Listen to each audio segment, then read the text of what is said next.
You're listening to the Otis Jiry channel.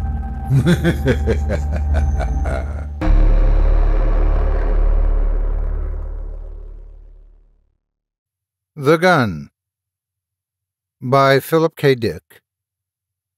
Performed by Otis Jiry. Nothing moved or stirred. Everything was silent, dead. Only the gun showed signs of life, and the trespassers had wrecked that for all time. The return journey to pick up the treasure would be a cinch, they smiled. The captain peered into the eyepiece of the telescope. He adjusted the focus quickly. "It was an atomic fission we saw, all right," he said presently. He sighed and pushed the eyepiece away. "Any of you who wants to look may do so, but it's not a pretty sight." "Let me look," Tance, the archaeologist, said. He bent down to look, squinting. "Good Lord!" He leapt violently back, knocking against Doral, the chief navigator.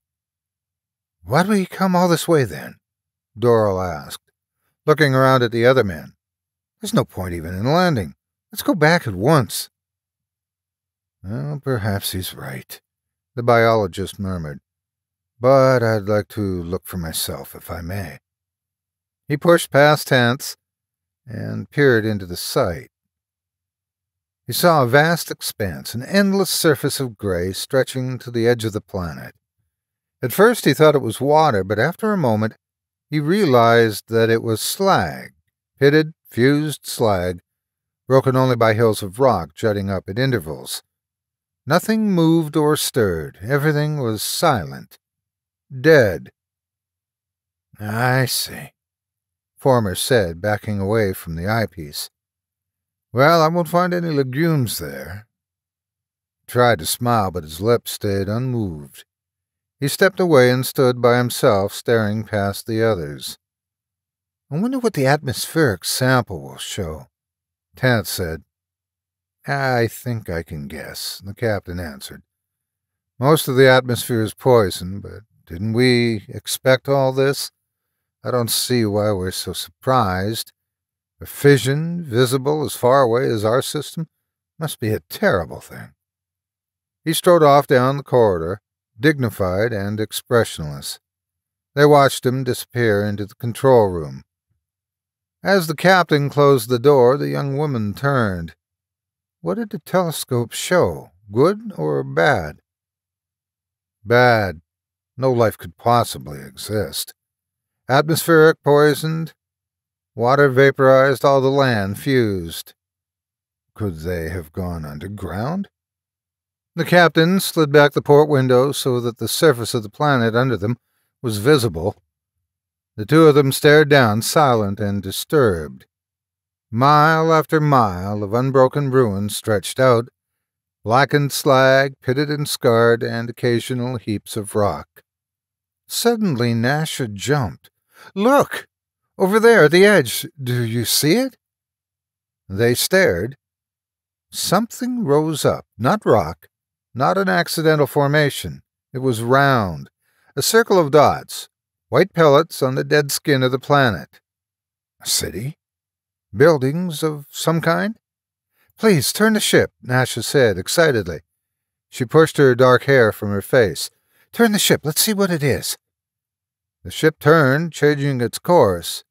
As they came over the white dots, the captain lowered the ship, dropping it down as much as he dared. "Piers," he said. "Piers of some sort of stone. Perhaps poured artificial stone. The remains of a city." "Oh, dear," Nasha murmured. "How awful." She watched the ruins disappear behind them. In a half-circle, the white squares jutted from the slag, chipped and cracked, like broken teeth. "There's nothing alive," the captain said at last. "I think we'll go right back. I know most of the crew want to. Get the government receiving station on the sender and tell them what we found and that we—" He staggered. The first atomic shell had struck the ship, spinning it around. The captain fell to the floor, crashing into the control table. Papers and instruments rained down on him. As he started to his feet, the second shell struck. The ceiling cracked open, struts and girders twisted and bent. The ship shuddered, falling suddenly down, then righting itself as automatic controls took over. The captain lay on the floor by the smashed control board. In the corner, Nasha struggled to free herself from the debris. Outside, the men were already sealing the gaping leaks in the side of the ship, through which the precious air was rushing, dissipating into the void beyond. "Help me!" Doral was shouting. "Fire over here! Wiring ignited!" Two men came running, tense, watched helplessly, his eyeglasses broken and bent.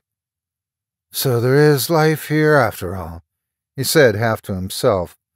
"But how could—" "Give us a hand," Former said, hurrying past. "Give us a hand, we've got to land the ship." It was night. A few stars glinted above them, winking through the drifting silt that blew across the surface of the planet. Doral peered out, frowning. What a place to be stuck in.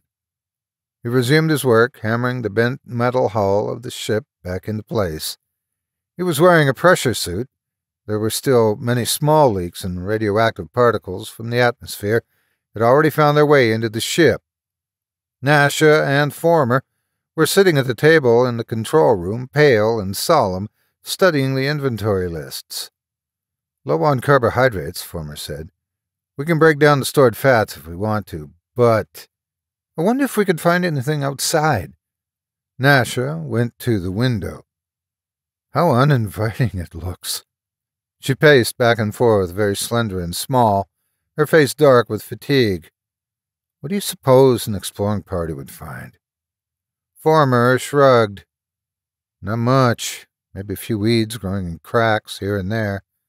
Nothing we could use. Anything that would adapt to this environment would be toxic, lethal." Nasha paused, rubbing her cheek. There was a deep scratch there, still red and swollen. "Then how do you explain it?" "According to your theory, the inhabitants must have died in their skins, fried like yams. But who fired on us? Somebody detected us, made a decision, aimed a gun. Engaged distance," the captain said feebly from the cot in the corner. He turned toward them. "That's the part that worries me. The first shell put us out of commission. The second almost destroyed us. They were well aimed, perfectly aimed.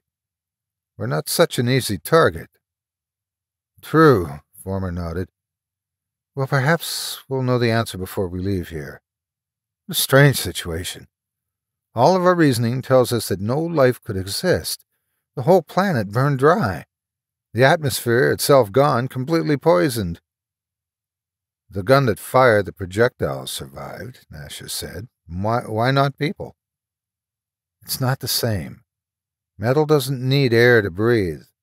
Metal doesn't get leukemia from radioactive particles. Metal doesn't need food and water." There was silence. "A paradox," Nasha said.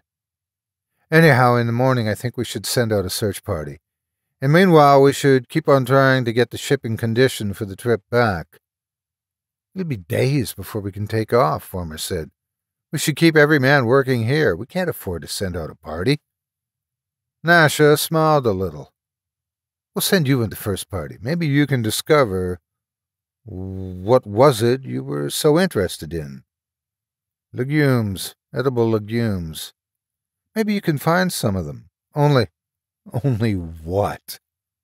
Only watch out. They fired on us once without even knowing who we were or what we came for. Do you suppose that they fought with each other? Perhaps they couldn't imagine anyone being friendly under any circumstances. What a strange evolutionary trait. Interspecies warfare. Fighting within the race." "We'll know in the morning," Former said. "Let's get some sleep." The sun came up chill and austere. The three people, 2 men and a woman, stepped through the port, dropping down on the hard ground below. "Out a day," Doral said grumpily. "I said how glad I'd be to walk on firm ground again, but Come on, Nasha said. Up beside me. I want to say something to you. Will you excuse us, Terence? Terence nodded gloomingly, and Doral caught up with Nasha. They walked together, their metal shoes crunching the ground underfoot. Nasha glanced at him. Listen, the captain is dying. No one knows except the two of us. By the end of the day period of this planet, he'll be dead. The shock did something to his heart. He was almost 60, you know. Doral nodded. It's bad. I have a great deal of respect for him. You'll be captain in his place, of course, since you're vice captain now.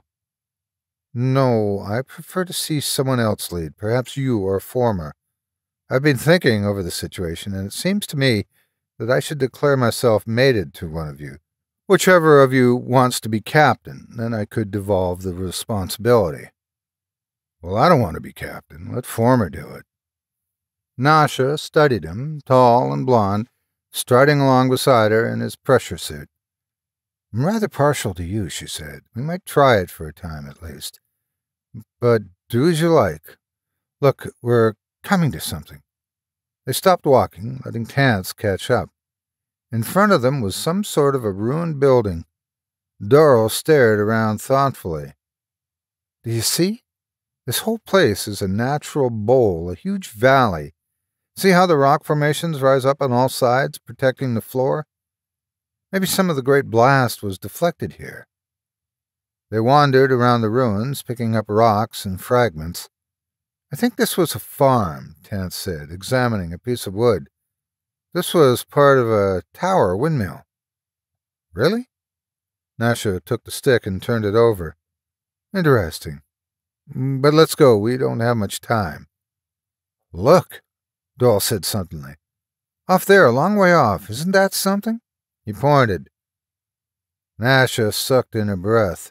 The white stones. What? Nasha looked up at Doral. The white stones, the great broken teeth. We saw them, the captain and I, from the control room. She touched Doral's arm gently. That's where they fired from. I didn't think we had landed so close. What is it? Terence said, coming up to them. I'm almost blind without my glasses. What do you see? The city, where they fired from. Oh. All three of them stood together. Well, let's go, Terence said. There's no telling what we'll find there. Doral frowned at him. Wait. We don't know what we would be getting into. They must have patrols. They probably have seen us already, for that matter. They probably have seen the ship itself, Terence said.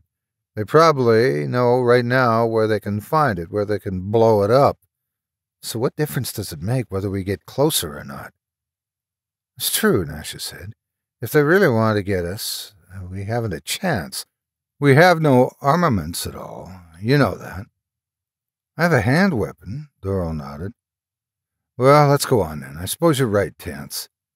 But let's stay together, Terence said nervously. Nasha, you're going too fast. Nasha looked back. She laughed. If we expect to get there by nightfall, we must go fast.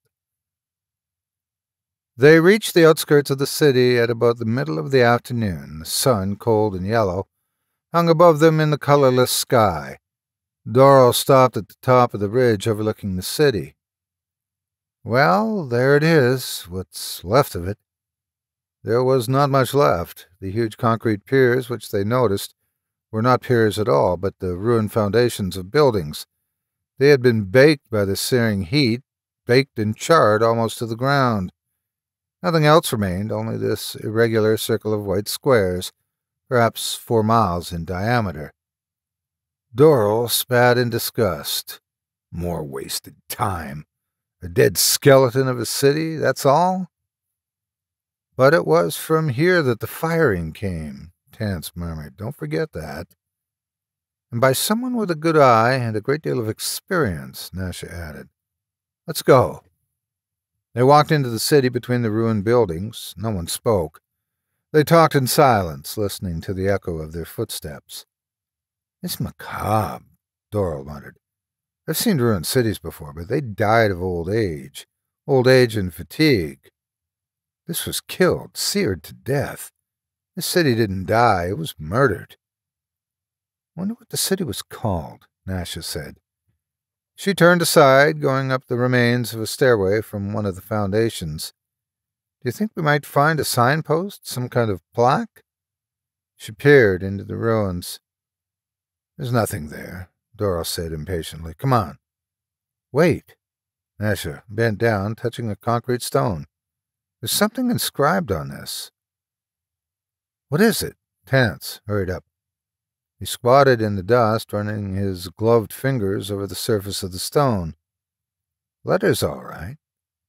He took a writing stick from the pocket of his pressure suit and copied the inscription on a bit of paper. Doral glanced over his shoulder. The inscription was, Franklin Apartments. That's this city, Nasha said softly. That was its name. Terence put the paper in his pocket, and they went on. After a time, Doral said, Nasha, I think we're being watched, but don't look around. The woman stiffened. Oh? Why do you say that? Did you see something? No, I can feel it, though, don't you? Nasha smiled a little. I feel nothing, but perhaps I'm more used to being stared at. She turned her head slightly. Oh. Doral reached for his hand weapon. What is it? What do you see? Terence had stopped dead in his tracks, his mouth half open. The gun, Nasha said. It's the gun. Look at the size of it, the size of the thing. Doral unfastened his hand weapon slowly. That's it, all right. The gun was huge, stark and immense. It pointed up at the sky, a mass of steel and glass set in a huge slab of concrete. Even as they watched, the gun moved on its swivel base, whirring underneath. The slim vane turned with the wind, a network of rods atop a high pole. It's alive, Nasha whispered. It's listening to us, watching us. The gun moved again, this time clockwise. It was mounted so that it could make a full circle. The barrel lowered a trifle, then resumed its original position. But who fires it? Terence said. Doral laughed. No one. No one fires it. They stared at him. What do you mean? It fires itself. They couldn't believe him. Nasha came close to him, frowning, looking up at him. I don't understand. What do you mean it fires itself? Watch, I'll show you. Don't move. Doral picked up a rock from the ground. He hesitated a moment, then tossed the rock high in the air. The rock itself in front of the gun. Instantly, the great barrel moved, and the vanes contracted. The rock fell to the ground. The gun paused, then resumed its calm swivel, its slow circling. You see, Doral said. It noticed the rock as soon as I threw it up in the air. It's alert to anything that flies or moves above the ground level. Probably it detected us as soon as we entered the gravitational field of the planet. It probably had a bead on us from the start. We don't have a chance. It knows all about the ship. It's just waiting for us to take off again. I understand about the rock, Nasha said, nodding. The gun noticed it, but not us, since we're on the ground, not above. It's only designed to combat objects in the sky. The ship is safe until it takes off again. Then the end will come. But what's this gun for? Terence put in. There's no one alive here. Everyone is dead. It's a machine, Doral said. A machine that was made to do a job, and it's probably doing the job. How it survived the blast, I don't know. On it goes, waiting for the enemy. Probably they came by air in some sort of projectiles. The enemy, Nasha said. Their own race. It's hard to believe that they really bombed themselves, fired at themselves. Well, it's over with, except right here, where we're standing, this one gun still alert, ready to kill. It'll go on until it wears out. By that time we'll be dead, Nasha said bitterly. There must have been hundreds of guns like this, Doyle murmured. They must have been used to the site, guns, weapons, uniforms. Probably they accepted it as a natural thing, part of their lives, like eating and sleeping. An institution like the church and the state. Men trained to fight, to lead armies, a regular profession, honored and respected. Tance was walking slowly toward the gun, peering nearsightedly up at it.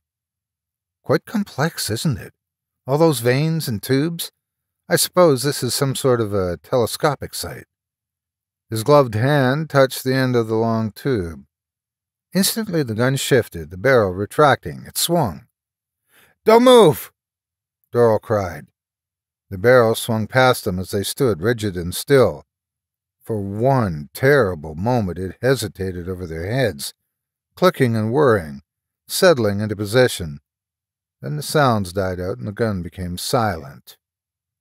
Tance smiled foolishly inside his helmet. "I must have put my finger over the lens. I'll be more careful." He made his way up onto the circular slab, stepping gingerly behind the body of the gun. He disappeared from view. "Where'd he go?" Nasha said irritably. "He'll get us all killed." "Tance, come back!" Doyle shouted. "What's the matter with you?" "In a minute." There was a long silence. At last the archaeologist appeared. "I think I've found something. Come up and I'll show you." "What is it?" "Doyle, you said the gun was here to keep the enemy off. I think I know why they wanted to keep the enemy off." They were puzzled. "I think I found what the gun is supposed to guard. Come and give me a hand." "All right," Doyle said abruptly. "Let's go." He seized Nash's hand. "Come on, let's see what he's found. I thought something like this might happen when I saw that gun was—" "Like what?" Nasha pulled her hand away. "What are you talking about? You act as if you knew what he's found." "I do." Doyle smiled down at her. "You remember the legend that all races have, the myth of the buried treasure and the dragon, the serpent that watches it, guards it, keeping everyone away?" She nodded. "Well?" Doyle pointed up at the gun. "That," he said, "is the dragon. Come on." Between the three of them, they managed to pull up the steel cover and lay it to one side. Doyle was wet with perspiration when they finished.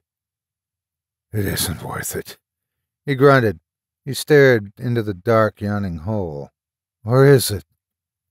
Nasha clicked on her hand lamp, shining the beam down the stairs. The steps were thick with dust and rubble. At the bottom was a steel door. "Come on," Tance said excitedly. He started down the stairs. They watched him reach the door and pull, hopefully, on it without success. "Give a hand." "All right." They came gingerly after him. Doyle examined the door. It was bolted shut, locked. There was an inscription on the door, but he couldn't read it.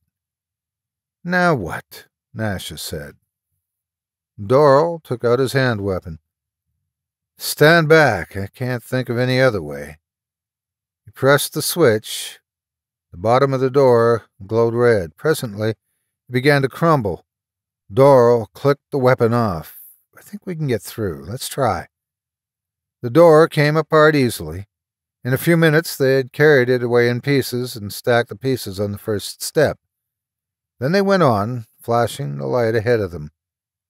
They were in a vault. Dust lay everywhere, on everything, inches thick. Wood crates lined the walls, huge boxes and crates, packages and containers. Tance looked around curiously, his eyes bright. "What exactly are all these?" he murmured. "Something valuable, I would think." He picked up a round drum and opened it. A spool fell to the floor, unwinding a black ribbon. He examined it, holding it up to the light. "Look at this." They came around him.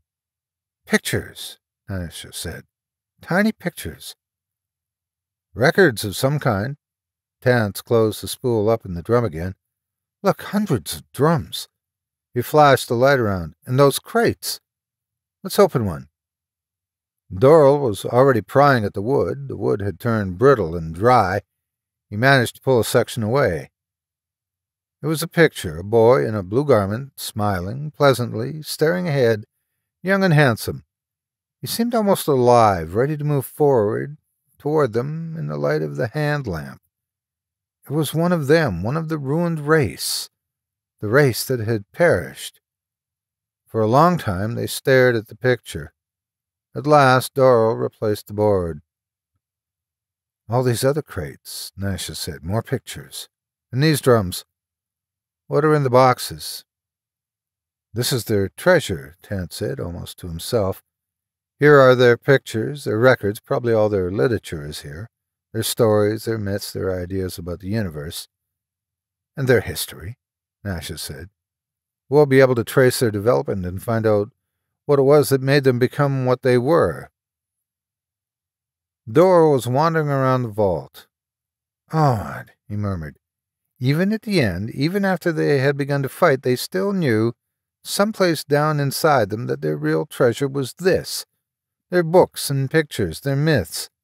Even after their big cities and buildings and industries were destroyed, they probably hoped to come back and find this, after everything else was gone. "When we get back home, we can agitate for a mission to come here," Tant said. "All this can be loaded up and taken back. We'll be leaving about—" He stopped. "Yes," Doral said dryly. "We'll be leaving about 3-day periods from now. We'll fix the ship, then take off. Soon we'll be home, that is, if nothing happens. Like being shot down by that—" "Oh, stop it," Nasha said impatiently. "Leave him alone. He's right. All this must be taken back home, sooner or later. We'll have to solve the problem of the gun. We have no choice." Doral nodded. "What's your solution, then? As soon as we leave the ground, we'll be shot down." His face twisted bitterly. "They've guarded their treasure too well. Instead of being preserved, it will lie here until it rots. It serves them right." "How?" "Don't you see? This was the only way they knew, building a gun and setting it up to shoot anything that came along. They were so certain that everything was hostile, the enemy coming to take their possessions away from them. Well, they can keep them." Nasha was deep in thought, her mind far away. Suddenly she gasped. "Doral," she said, "what's the matter with us? We have no problem. The gun is no menace at all." The two men stared at her. "No menace," Doral said. "It's already shot us down once, and as soon as we take off again—" "Don't you see?" Nasha began to laugh. "The poor, foolish gun, it's completely harmless. Even I could deal with it alone." "You?" Her eyes were flashing. "With a crowbar. With a hammer or a stick of wood. Let's go back to the ship and load up. Of course we're at its mercy in the air. That's the way it was made. It can fire into the sky, shoot down anything that flies, but that's all. Against something on the ground it has no defenses, isn't that right?" Doral nodded softly. The soft underbelly of the dragon.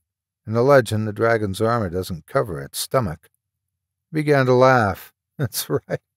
That's perfectly right." "Let's go then," Nasha said. "Let's get back to the ship. We have work to do here." It was early in the next morning when they reached the ship. During the night, the captain had died, and the crew had ignited his body, according to custom. They had stood solemnly around it until the last ember died. As they were going back to their work, the woman and the two men appeared, dirty and tired, still excited. And presently, from the ship, a line of people came, each carrying something in his hands. The line marched across the gray slag, the eternal expanse of fused metal. When they reached the weapon, they all fell on the gun at once, with crowbars, hammers, anything that was heavy and hard. The telescopic sights shattered into bits. The wiring was pulled out, torn to shreds. The delicate gears were smashed, dented. Finally, the warheads themselves were carried off and the firing pins removed. The gun was smashed, the great weapon destroyed. The people went down into the vault and examined the treasure. With its metal-armored guardian dead, there was no danger any longer. They studied the pictures, the films, the crates of books, the jeweled crowns, the cups, the statues. At last, as the sun was dipping into the gray mists that drifted across the planet, they came back up the stairs again. For a moment they stood around the wrecked gun looking at the unmoving outline of it. Then they started back to the ship. There was still much work to be done. The ship had been badly hurt. Much had been damaged and lost. The important thing was to repair it as quickly as possible to get it into the air. With all of them working together, it took just 5 more days to make it spaceworthy. Nasha stood in the control room, watching the planet fall away behind them. She folded her arms, sitting down on the edge of the table. "What are you thinking?" Doral said. Nothing." "Are you sure?" "I was thinking that there must have been a time when this planet was quite different, when there was life on it."